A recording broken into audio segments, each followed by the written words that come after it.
thank you all very much. Of course, the unfortunate circumstances have led us to where we are now, but that's all right. We'll make the most of things. What I'm going to talk to you today about is something quite different from the other talks that you've heard in this session, but that's all right because I think this is quite an interesting topic and hopefully everyone will agree. But a little bit of backstory here with the CRC for honeybee products. The CRCs are focused on a range of different activities that are relevant to the particular industry that they're representing, in this case, the honey industry. And that range is from, in this instance, the chemistry and the biology and the geography, which I'm interested in, but also as well the marketing of the products that are in the industry, the products that an industry produces. And that's kind of what we're going to be talking about today, really that sort of that exposure and marketing side of the honey industry to a certain extent, but we're going to expand that a little bit and talk about the honey industry and honey products and experiences based on or under the guise of agritourism. So this is some work that was commissioned by the Department of Primary Industries and Regional Development that myself and a colleague of mine, Kirsten Martinez, and a student that we had helping us on this project, Rebecca Holliday, were working on. And the title, which is fitting given our current travel restrictions, Better Than Going Abroad, Reimagining WA's Agricultural Resources as Tourist Destinations, and hence we come at that term, agritourism. So I just wanted to give a little context setting, and that is across Australia, 1.8 million tourists visited Australian farms in that period from 2015 to 2016. So, you know, we don't always think of farms as a tourist destination, but maybe we need to start to think about that, particularly that the sector in its own right is valued at around 9.4 billion across the nation. And we're seeing an annual growth rate of approximately 9%. And, you know, our major economies within Western Australia are around mining and oil and gas, as well as agriculture. Now that agriculture has historically been thought of from a horticultural or broad scale cropping perspective, but there are other ways that we can exploit and use that resource that we may need to start to think about. Particularly as we see situations arise, such as that picture on the right-hand side of the screen that you're looking at, and that was from 2 nights ago when we had a lockdown placed across the Perth and Peel region, and prior to school holidays, everybody was trying to flee into the regions so that they weren't going to miss their holiday. So you know, this is it's a very current situation that we're in, given the restrictions on travel, both within, between states and abroad. And so we need to think about what are our resources, our local and regional resources, and how can we maximize and take advantage of those. So you know, this project was to provide an understanding of the current movement profiles and potentials of agritourism within Southwest WA. And I would like to also point out that we're really looking at this from a perspective of other agritourism industries aside from the wine industry. As we know that WA is known for its wines, it's known for its wine-related tourism, but there's a lot of other things that are going on that we often forget about. So the first thing that we really wanted to do was to define what is meant by agritourism. And there's a lot of discussions around what is tourism, what is agriculture, and what are the two together, combined into one. And I'll just give you a couple of lines from various sources out there that talk about agritourism. Agritourism serves as a supplemental source of income or a lower risk coupling mechanism, while agricultural production remains the primary focus.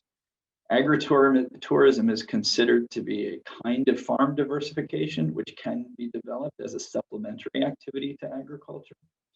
Farming-related activities carried out on a working farm or other agricultural settings for entertainment or educational purposes. And agritourism principally represents an agricultural phenomena with the on-farm organization of an authentic touristic offering as a subsidiary activity. So just to put all those kind of definitions from the literature together into a word cloud, and with the size of the words given prominence to the number of times that they're seen within various textual forms. So really, we are talking about farms and we are talking about agriculture, but there are other considerations such as income generation and being supplementary to what's currently going on the farm, and educational experience, both for the person providing agritourism and for those engaging in agritourism, and the level of authenticity. That was something very important that we found in this work, is how important that notion of authenticity was. So in pulling all of these together and in developing a definition that's appropriate for Australia and specifically for the West Australian context, we define agritourism as an activity that can supplement agricultural production, where tourists are guests participating in education and interactive experiences, which promote farm produce and regional lifestyles. So I just want to make a quick distinction, and you'll hear these two terms come up, but there is a distinction between provider, and when we're talking about provider, we're talking about the agritourism provider. And they should generally be distinguished from the agricultural producer. So that's the person or individuals or groups involved in the primary means of agricultural production on the farm, whereas the provider is the individual or group providing the agritourism experience. And they may be one and the same, but they aren't always. So I just wanted to make that important.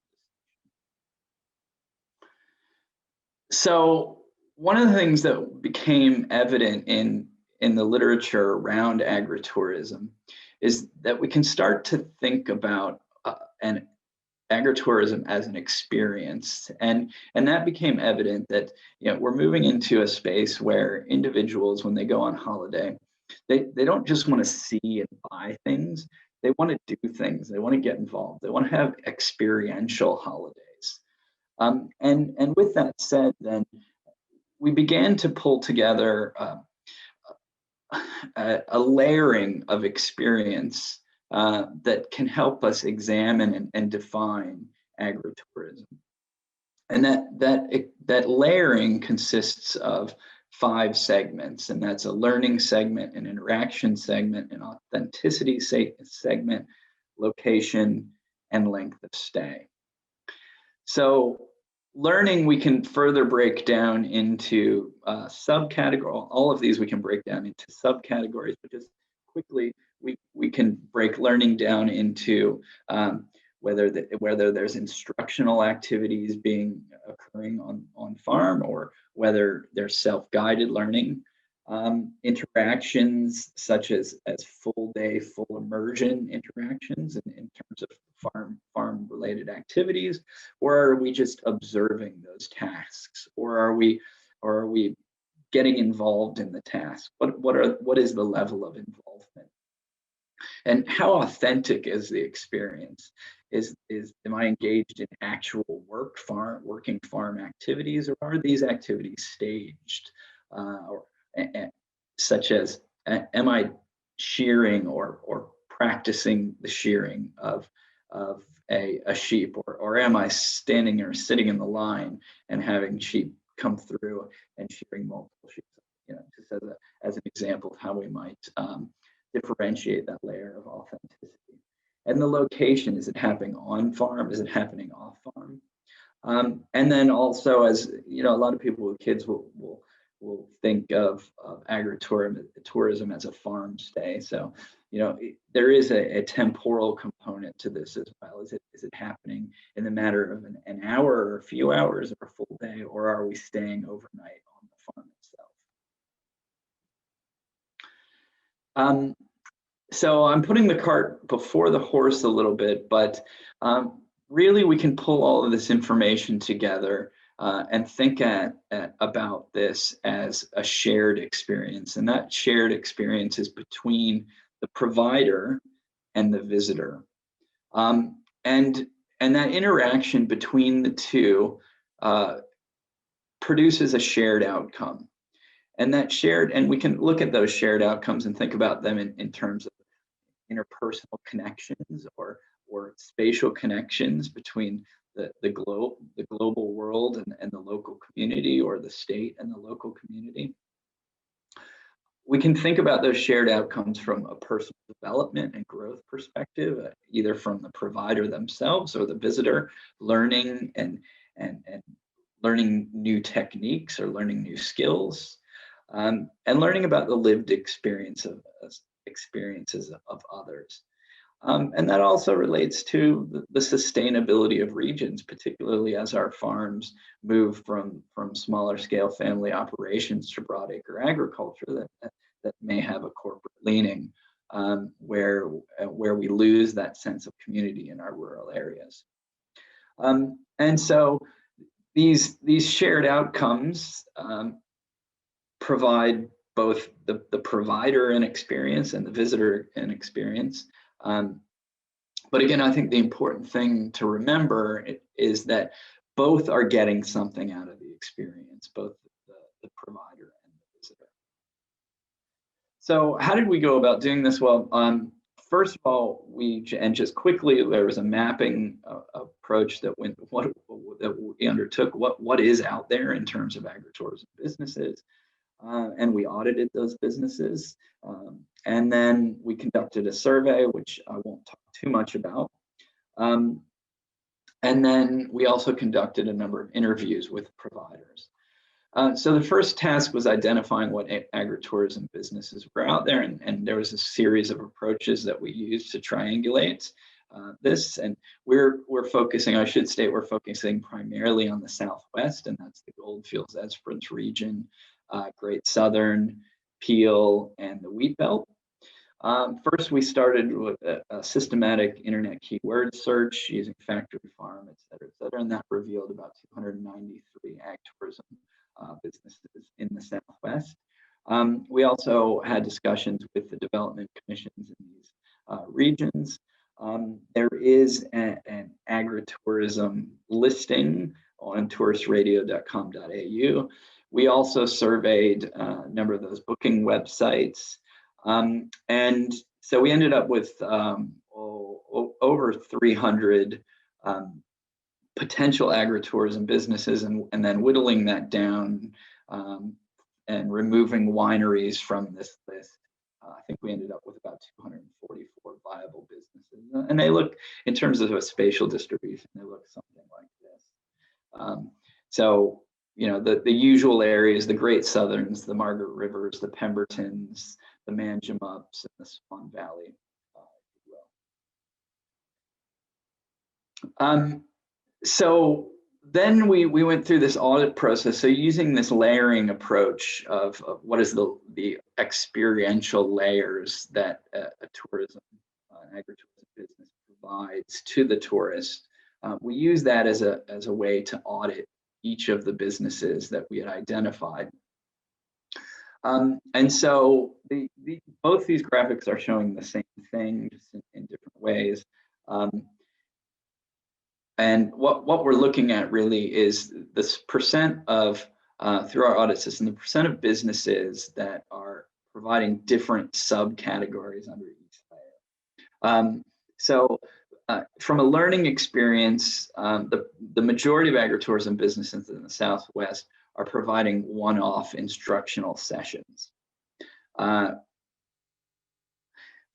an interaction perspective, the majority of agritourism businesses, 76%, are providing some sort of practical or physical task that tourists can engage in, or providing self-guided tours. So that may be bushwalks or bike riding or interactions around the farm.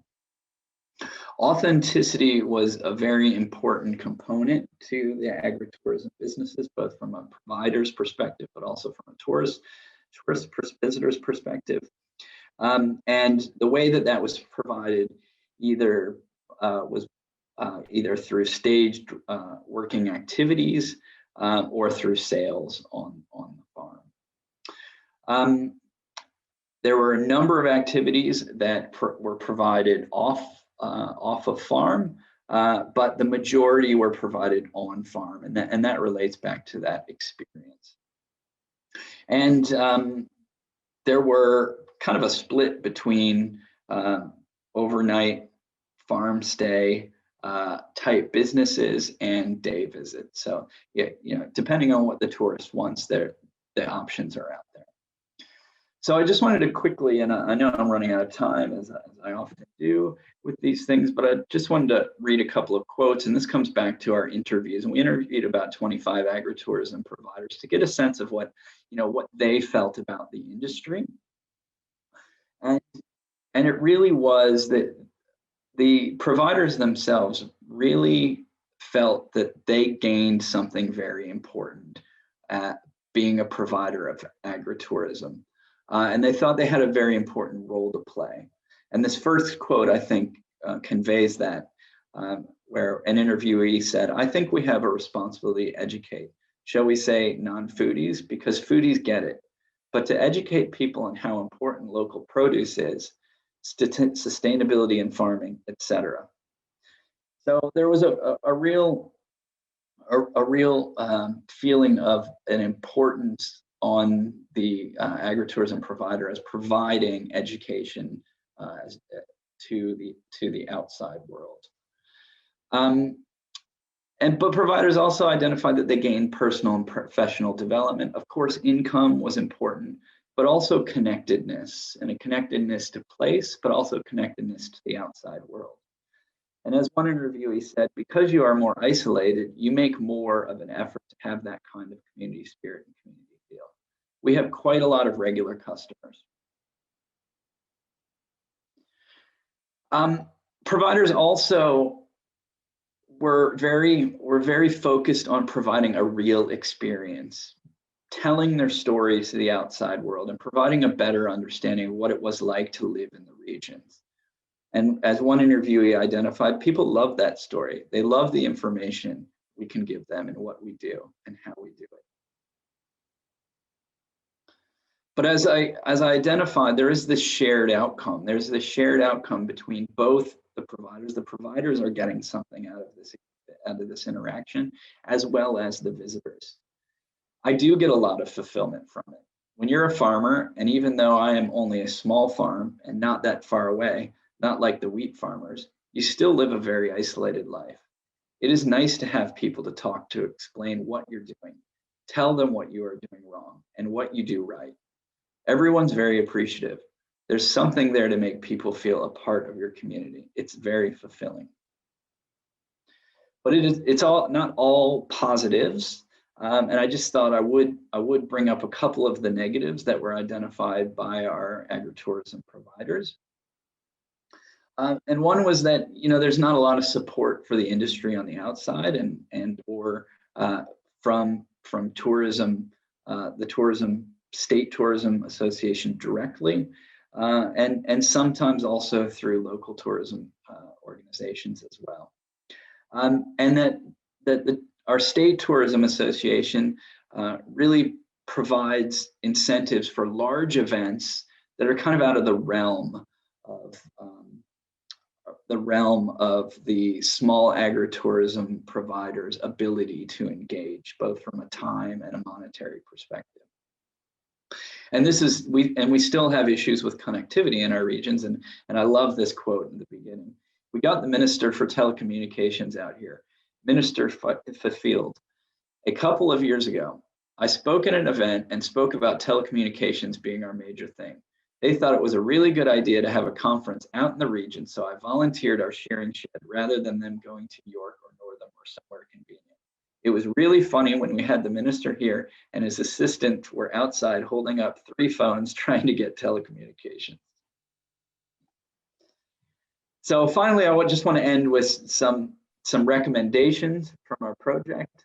And that was, and really quickly, that there was a sense that we needed to continue doing more audits and provide more audits of businesses in the agritourism industry, that we may need to think about a certification process. So this is a certified agritourism,